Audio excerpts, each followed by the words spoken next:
My name is Edwin Caicedo. I am 57 years old. I am married and have 2 children.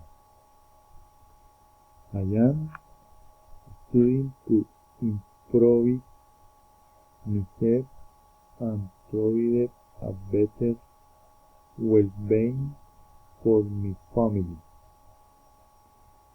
On my last trip we were in Alemania.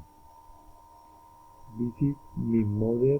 I love the rain was very intense this day. Good were fine. The next trip were real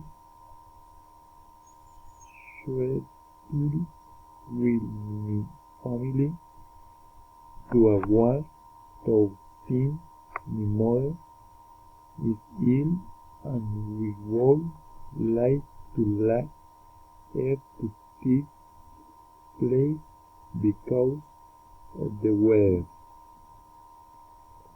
Trans you well move and see you soon.